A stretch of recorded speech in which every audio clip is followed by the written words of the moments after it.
Welcome everyone to this week's video. Today we are on Fish Friday number 177 and we have a good one for you today. Today's fish is one of those fish that I've always wanted in the aquarium but never really had the good aquarium to put them in, or at least didn't really fit the theme that I was going for. But I still enjoy this fish, and to be quite honest, I'm surprised I haven't done it, and even better, it was actually a special request.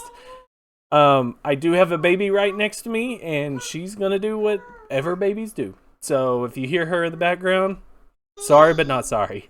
But today's fish that we're gonna be talking about is, bam, the ghost catfish.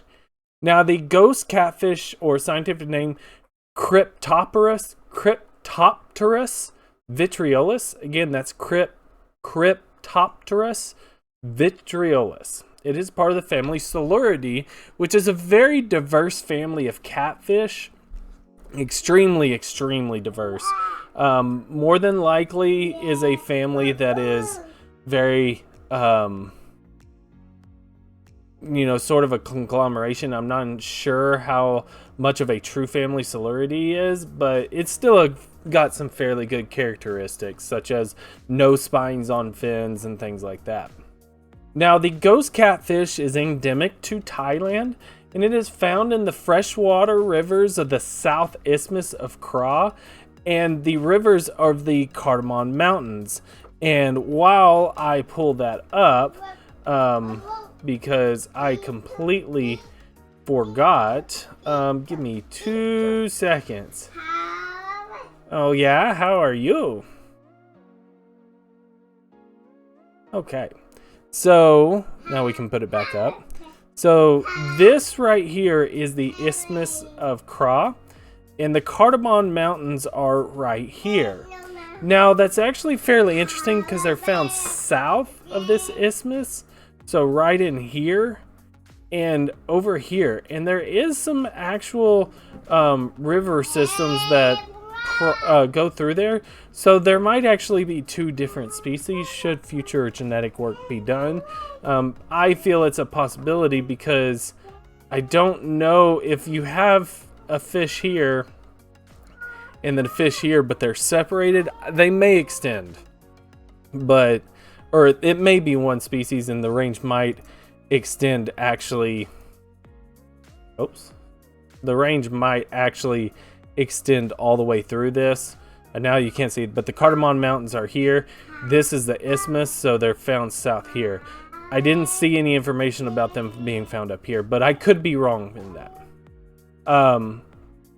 Now they are found in very slow moving clear waters with plenty of vegetation, and the clear water makes sense, and it should make sense already, but hopefully it makes sense even further along. This is a small fish with a max length of up to 8 centimeters, which is 3.1 inches, but they usually only reach to around 6.5 centimeters, which is 2.6 inches. Now, in terms of how they got their name, well, they're transparent. That is by far the most obvious characteristic of this fish. They're very transparent.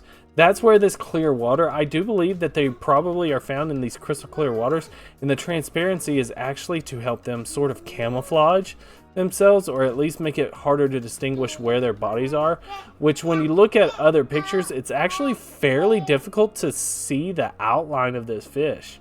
Can make it really difficult. So I believe it's probably some sort of camouflage pattern. Now, like most other catfish, if not all, they are scaleless, and they do lack body pigment. That's actually how they get their transparency. Scales usually have some pigment in them, and usually your body has pigment in itself, but these actually lack body pigment. They also have these two very long barbels, which are the fleshy whiskers that are predominantly exhibited in catfish, right on their nostrils, and they're fairly long, and that's actually to help them find stuff in the vegetation down in the substrate where they're when they're looking for food. Remember, barbels are sensory organs.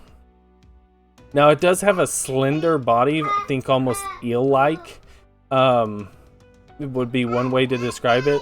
So very, very thin. And they have this pretty unique anal fin that runs the entire length of the body. They have this forked caudal fin and these very kind of small but very translucent pectoral fins. When we go back to this picture, it's really hard to see these fins, but you can still see the fin rays extending down the entirety of the body. But something interesting to note, and it was very obvious, but I was like, oh, I never thought of that. Almost all of the organs in this fish are actually right at the head, right in this section. In fact, I found a video, I should have left it, but there's actually a video of where if you look at it through a very small magnification, you can actually watch the heartbeat. This is just the spinal cord, basically, the vertebrae. So it's all of its organs, all of its food processing and everything is right in this area. Very, very conjoined, and I believe that's actually to help them sort of camouflage in the waters. If you had a stomach and intestines down here, it'd be a lot easier to spot. But if they're all forced up near the head, it creates a much smaller spot. You can see right here, the head sort of sticks out, but you don't realize how big the body might actually be.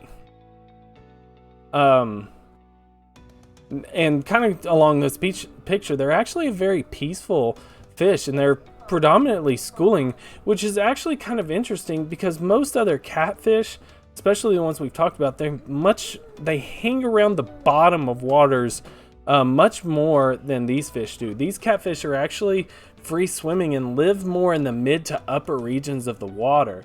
Some of the catfish we've talked about, the highly predatory ones like Amazon redtail, they get up into the mid, but they actually still stay quite a bit of time along the bottom.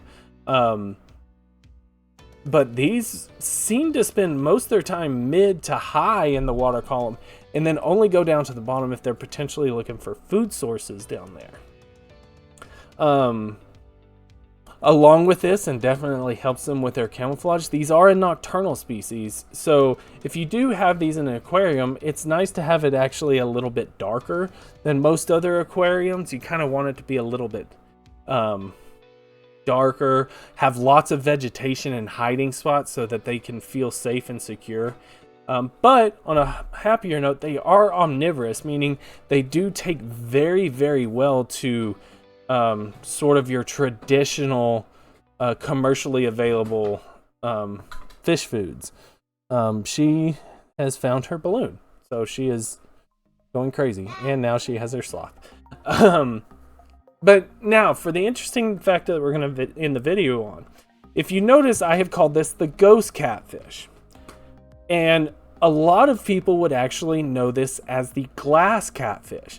And I could imagine that if you go to any sort of aquarium store, a lot of times these are going to be called a glass catfish or a glass sort of ghost catfish in quotations.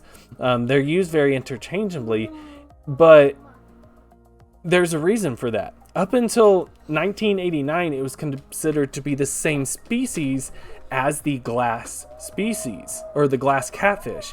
But that's actually a completely different species that's actually a little bit larger, and you rarely see it in the aquarium trade.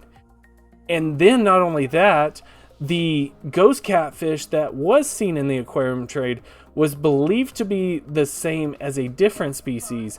But in 2013, a huge genetic study was done, and it was sort of reestablished the diagnostic characteristics of the species, and it was determined that the ghost catfish, or vitriolus, this species that we've been talking about, is actually the species that is most prevalent in the aquarium trade.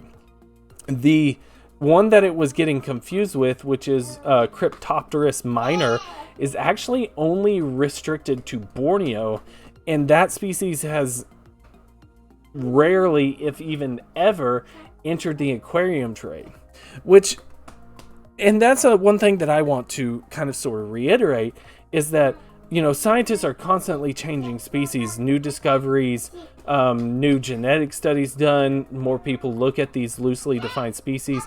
They split them and make better species. But that can actually cause quite a few problems for your Aquarius and aquarium suppliers, because this has been glass catfish for essentially forever. But now, if you want to be technical, it's a ghost catfish. The glass catfish is almost never in there. It gets bigger. And now the one that they thought it was is actually a complete separate species that's only found in a small area in Borneo. It never goes into the aquarium trade. So chances are, if you have this or you see this, we are talking about the ghost catfish, but not the glass catfish, which is really bizarre. And think about it, but it's just, remember, scientists are constantly changing and looking and discovering new things that sometimes make it very, very difficult to really know what you're getting in the aquarium trade. So once again, I said this before and I say again, do your research on your fish, keep track of them, make sure you know what to do. This one is fairly confident as long as you keep your water chemistry a little done, because it is actually a little sensitive to the water chemistry. It likes slightly acidic pH, I believe, which is its biggest constraint.